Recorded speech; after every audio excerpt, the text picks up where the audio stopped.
जय श्री कृष्णा। राधे राधे दोस्तों, स्वागत है आपका अपने चैनल पर।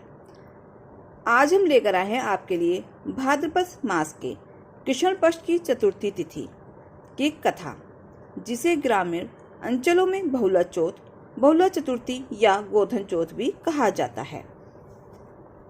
श्री कृष्ण ने ये वरदान दिया, इस दिन जो भी स्त्रियां ये कथा सुनेंगी और व्रत करेंगी, उनकी संतान सुरक्षित और दीर्घायु होगी। प्राचीन काल से ही ये एक ऐसे पर्व के रूप में प्रतिष्ठित है जो केवल एक व्रत, पूजा या अनुष्ठान भर नहीं, बल्कि धर्म, सत्य, वचन पालन और निस्वार्थ प्रेम का जीवंत उदाहरण है। यह कथा केवल एक गाय की कहानी नहीं, बल्कि वचन की पवित्रता, सत्य की अडिगता और मातृत्व के अमर प्रेम का अमूल्य प्रमाण है। यह हमें उस युग में ले जाती है जब जंगल के बीच जीवन और मृत्यु की सीमा मात्र एक सांस की दूरी पर थी, परंतु धर्म और कर्तव्य की रक्षा के लिए एक साधारण सी गाय ने ऐसा साहस दिखाया कि स्वयं भगवान श्री कृष्ण को धरती पर आकर उसके वचन की सराहना करनी पड़ी। बहुला चौथ की यह कथा सिर्फ एक धार्मिक प्रसंग नहीं, बल्कि यह बताती है कि जब इंसान या जीव अपने वचन के लिए प्राणों का त्याग करने को तैयार हो जाता है, तब वह अमर हो जाता है और उसका नाम युगों युगों तक श्रद्धा से लिया जाता है। यह कथा हमें गोकुल और ब्रजभूमि की उस सुगंधित, हरित और भावपूर्ण भूमि में ले जाती है, जहां गाय केवल पशु नहीं, बल्कि मातृत्व, समर्पण और आस्था की मूर्त प्रतीक मानी जाती हैं। कहते हैं तब गोकुल के समीप एक छोटे से गांव में बहुला नाम की एक गाय रहती थी, जो श्वेत रंग की थी, अत्यंत कोमल स्वभाव की और बड़ी बड़ी करुणा से भरी आंखों वाली थी। उसके चारों पैर मानो चांदी के खंभों जैसे, गला मोती की माला से सुसज्जित और सींग हल्के भूरे रंग के थे, जिन पर हल्दी और कुमकुम का लेप चढ़ा रहता था। गांव का हर बच्चा उसे बहुला माँ कहकर पुकारता और वह भी उन्हें स्नेह से चाटकर आशीर्वाद देती। बहुला का एक छोटा सा बछड़ा था, जो उसके जीवन का सबसे प्रिय रतन था, और वह प्रतिदिन प्रातः सूर्योदय से पहले घर से निकलकर समीप के जंगलों और चारागाहों में जाती, घास चरती और संध्या के समय लौटकर अपने बछड़े को दूध पिलाती। गांव वाले कहते, बहुला केवल दूध देने वाली गाय नहीं, बल्कि वह वचन और धर्म की मूर्ति है। ऐसा ही एक दिन आया जब भाद्रपद मास की कृष्ण पक्ष चतुर्थी तिथि थी। आकाश में हल्की हल्की घटाएं छाई थी, वर्षा की बूंदें पत्तों पर गिरकर मधुर संगीत बना रही थी। बहुला उस दिन भी अपने बछड़े को लाड़ से चाटते हुए बोली, मानो मेरे लाल, मैं जल्दी लौट आऊंगी।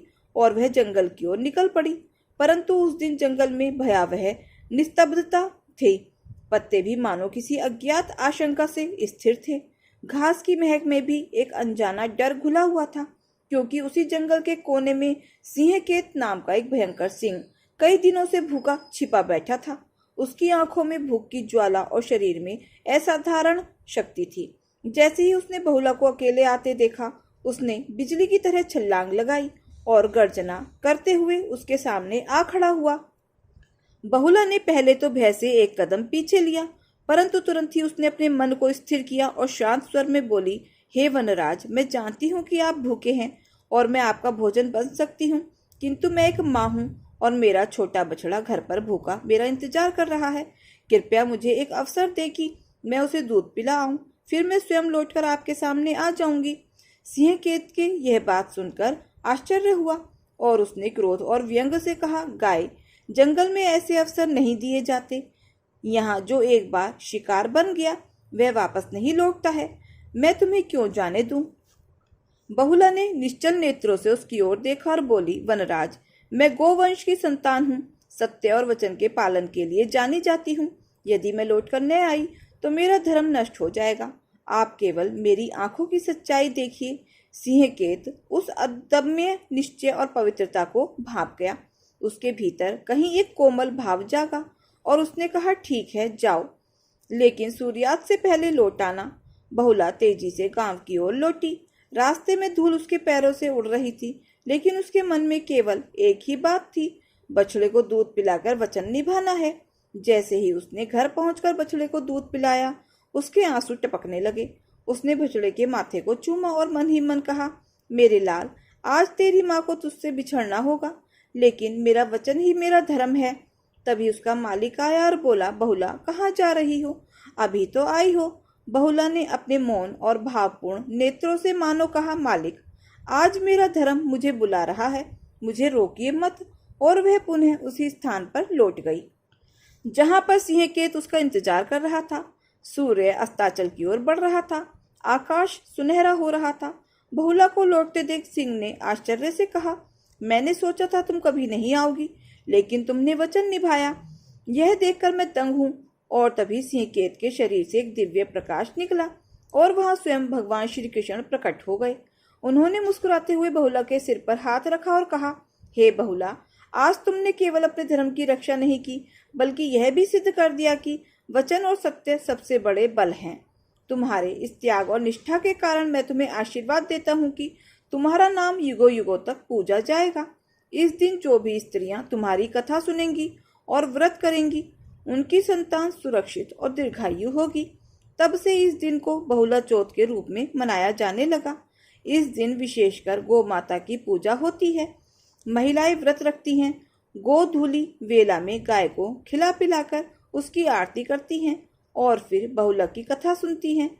ऐसा माना जाता है कि इस व्रत से संतान की रक्षा, लंबी आयु और घर में सुख शांति का वास होता है। गांव के बच्चे गाय के गले में फूलों की माला पहनाते हैं। उसकी सींगों को रंग बिरंगे कपड़ों से सजाते हैं। यह केवल धार्मिक अनुष्ठान नहीं, बल्कि प्रकृति और जीवों के प्रति आभार व्यक्त करने का पवित्र अवसर है। बहुला की कथा में यह सिखाती है कि वचन की पवित्रता किसी भी परिस्थिति में नहीं तोड़नी चाहिए। सत्य और धर्म की रक्षा के लिए प्राणों का बलिदान भी महान है और निस्वार्थ प्रेम और कर्तव्य निष्ठा से असंभव भी संभव हो जाता है। यही कारण है कि आज भी जब गोधूली की बेला में बहुला चौथ की पूजा होती है, तो हर मन में यह भावना होती है कि हम भी अपने वचन, सत्य और कर्तव्य के प्रति बहुला की तरह अडिग रहें। प्रेम से बोलिए जय श्री कृष्णा। बहुला चतुर्थी अगस्त महीने में 12 अगस्त 2025 को मनाई जाएगी। यह भाद्रपद मास के कृष्ण पक्ष की चतुर्थी तिथि है, जो सुबह 8:40 से प्रारंभ होकर 13 अगस्त की सुबह 6:35 तक रहेगी।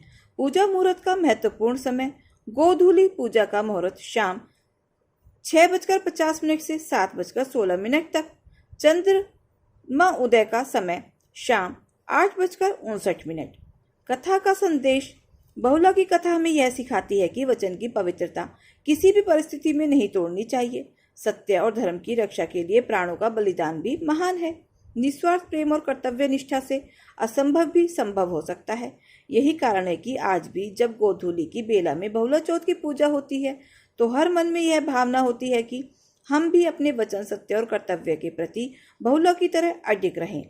तो दोस्तों, ये बहुला चौथ की कथा आपको कैसी लगी, कमेंट बॉक्स में जरूर बताएं। और अगर अच्छी लगी हो तो प्लीज़ वीडियो को लाइक, शेयर, सब्सक्राइब अवश्य करें। अपना प्यार और सहयोग दें। मिलते हैं फिर ऐसे ही नई कथा कहानियों के साथ।